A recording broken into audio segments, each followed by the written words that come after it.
అది ఇది ఒకటే అన్నట్లుగా వస్తున్న ప్రచారం. మరి దీన్ని ఏ రకంగా ఛేదిస్తారో చూడాలి. మరి లేకపోతే బీజేపీయే ఇది కొత్త ప్లాన్ వేస్తున్నది 2029 కానీ మరొక ప్రచారం జరుగుతుంది. ఇందులో ఎవరికి నచ్చినట్లు వాళ్ళు మళ్ళీ రాజకీయ పరంగా సెటైర్లు వేసుకుంటూ ట్రోల్ చేస్తున్న నేపథ్యం. ట్రోల్స్ అనే అంశం వచ్చిందంటే ఆంధ్రప్రదేశ్లో మొదటి వరుసలో ఉండే వ్యక్తి గురించి మనం మాట్లాడుకుందాం. అదిగో ఎక్స్క్లూజివ్గా మన విజువల్లో కూడా కనిపిస్తున్నారు. ఆర్కే రోజా గారు. రోజా గారిని ట్రోల్ చేస్తూ పెద్ద ఎత్తున సోషల్ మీడియాలో ఈరోజు వైరల్ అవుతున్న వీడియోస్ ఇవి. ఎందుకంటే ప్రయాగరాజ్లో తొక్కిసలాట. మొదటి నుంచి కూడా రోజా గారు మరి ఆ మాట తత్వమో ఆవిడ మాట్లాడే దానికి కౌంటర్లు వేయాలనో ఆవిడని ఎంత దారుణంగా మాట్లాడాలో అంత దారుణంగా కూడా మాట్లాడతారు. అంతేకాకుండా ఆవిడ కూడా ఏం తక్కువ తినలేదు. ఆవిడ అదే స్టైల్లో ఉంటారు, అదే స్పీడ్లో ఉంటుంది ఆవిడని. ఆడు ఈడు ఇలాంటి వాడు అలాంటి వాడు చంద్రబాబు నాయుడు గారిని వయసుకు కూడా విలువ ఇవ్వకుండా, అలాగే పవన్ కళ్యాణ్ గారి తోటి నటులు చిరంజీవి గారితో మంచి స్నేహబంధం ఉంది ఆవిడకి, ఆ కుటుంబంతో మంచి సన్నిహితంగా ఉండే వ్యక్తి అయినప్పటికీ కూడా వాళ్ళ తమ్ముడు రాజకీయాల్లో ఉన్నారు కాబట్టి ఏదోటి అనేయాలి. పవన్ కళ్యాణ్ గారిని కూడా ట్రోల్ చేయడం. ముఖ్యంగా రోజా గారి మీద గతంలో వచ్చింది ఏంటంటే ఐరన్ లెగ్.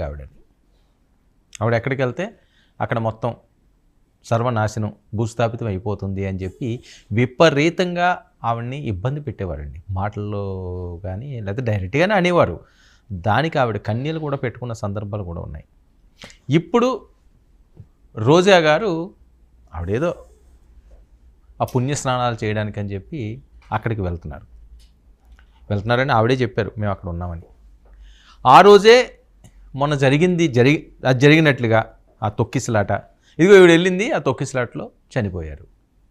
సో ఇది ఎవరి మీద అయినా సరే ఈ రకమైన మాటలు, మొన్న ఎప్పుడో ప్రకాష్ రాజ్ గారు కూడా అక్కడ ఏదో స్నానం చేస్తున్నట్లుగా తోటి ఏదో చేసి అదొకటి హడావిడి చేశారు.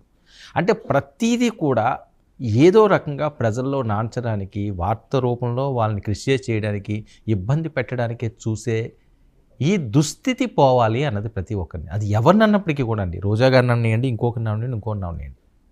మరి నిజంగా ఆవిడ ఐరన్ లెగ్గా? ఎవరు ఐరన్ లెగ్గులు, ఎవరు స్టీల్ లెగ్గులు, ఎవరు గోల్డెన్ లెగ్గులు, ఎవరు సిల్వర్ లెగ్గులు, ఎవరు చెప్తారండి? అంటే ప్రతిదీ కూడా ఏదో ఒక అంశం మీద ముడిపెట్టి మాట్లాడు. ఆవిడ చూడండి, ఆవిడ ఏదో ప్రశాంతంగా వెళ్తున్నది. ఆవిడ ఏం మాట్లాడుతుందో ఒకసారి విందాం, ప్లే చేయండి.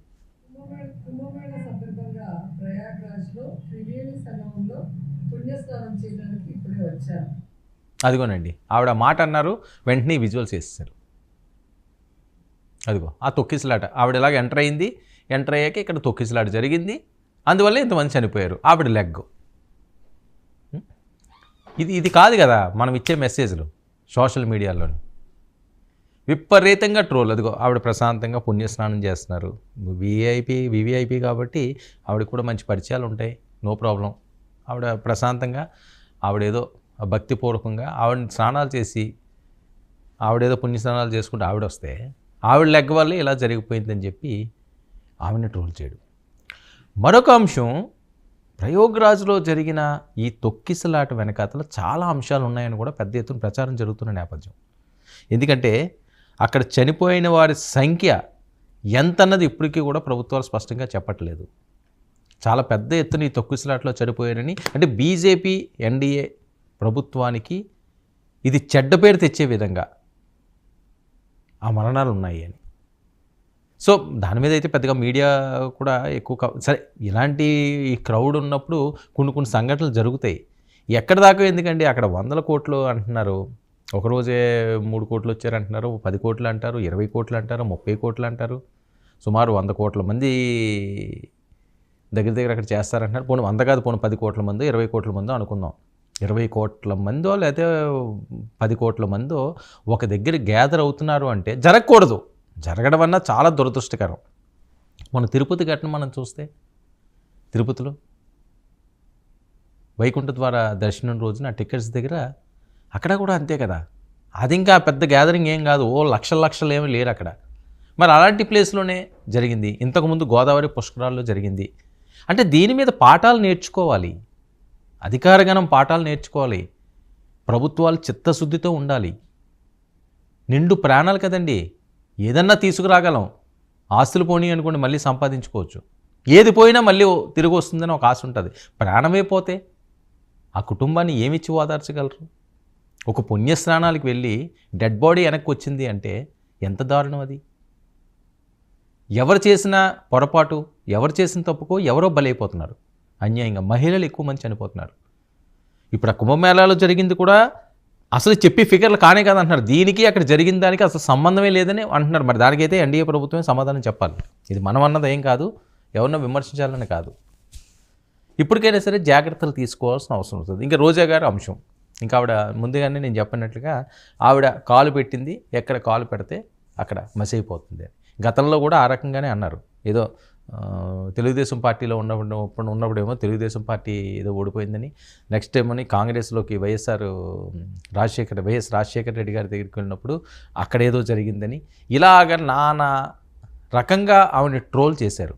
సరే అవన్నీ మర్చిపోయారు. ఈ ఐరన్ లెగ్గో ఇందాక నేను చెప్పినట్లుగా గోల్డెన్ లెగ్లో ఏవేవో అంటుంటారు. అనడానికి ఏముంది, నరం లేని నాడికి ఏదన్నా అనొచ్చు. ఇప్పుడు ఆవిడేదో పుణ్యస్నానానికి వెళ్తే మళ్ళీ రోజా గారి టార్గెట్గా మొదలయ్యింది. మన మినిస్టర్ ఇచ్చారు, అందుకనే 11కి వాళ్ళు పరిమితం అయిపోయారు. ఎందుకు రోజా గారి మీద ఈ రకమైన, అంటే నోరు మంచిదైతే ఊరు మంచిదవుతుంది. మనం ఏదో మనకు అవకాశం ఉందని చెప్పి ఈరోజు ఒకరి మీద మనం మాట్లాడితే అది కంటిన్యూగా మనకి తిప్పి కొడుతూనే ఉంటుంది, రివర్స్ పడుతూనే ఉంటుంది. అదే ఈరోజు ఆర్కే రోజా గారికి జరుగుతున్న నేపథ్యం. ఆవిడ ఏం మాట్లాడినా ఏం చేసినా సోషల్ మీడియా సిద్ధంగా ఉంది.